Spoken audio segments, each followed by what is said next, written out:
How to take care of your health just like you take care of your plants. Hi, I'm Dr. Trent Hipper with Restoration Chiropractic. In this episode, we're going to talk about how plant health relates to your health. Now, what's interesting is, let's use this analogy, and I use this quite often in the Life by Design office here in West Knoxville. Imagine if you take a plant, and it's your house plant, and it starts showing some signs of distress, such as browning of the leaves or even wilting. And so what would you do to start to give that plant what it needs? Such as, let's say this plant needs lots of sunlight and you don't have it sitting in direct sunlight.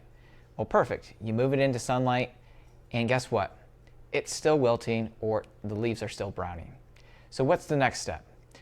Well, you check the soil and you're like, well, I could use some nutrients in that soil because it's been a while. So you replant or repot with some new soil, and it's in well-lit area that the plant needs, but guess what? It's still wilting and it's still browning. What's the next thing you might do? Well, give it some water, right?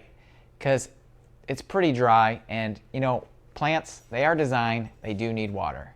So now you have a well-fed, a well-lit, and also a well-hydrated plant.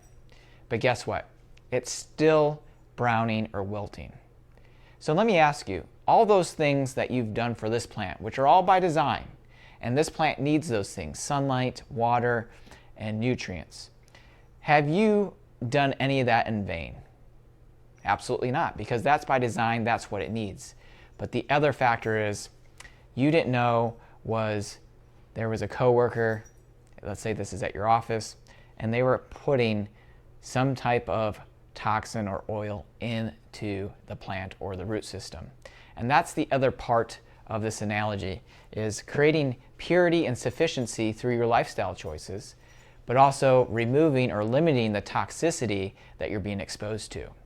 And some of those examples that you can try to limit toxicity is through everyday choices that you do, such as relationships with people that may be toxic.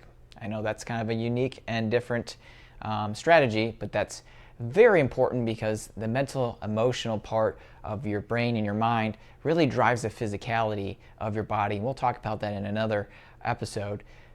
Drinking more clean filtered water, half your body weight in ounces, but if you're eating fruits and vegetables, which you should be, that are organic, non-GMO, you don't have to drink as much water because most of those makeup of those vegetables and those fruits are of water. Exercising more or moving more, those are all things to help detox the body. Expiration, anytime that you are exercising, you're breathing, so you're getting gases in and out of the body to help detoxify. And there's a lot of other great strategies, but those are simple ones and you get the idea. So for more helpful health tips, go ahead, follow us, like us, and get my free relief guide by clicking it in the bio or the link below. And some other free resources there is our Facebook group on Facebook that is creating the healthiest community in West Knoxville. And remember, when it comes to your health, you're worth it.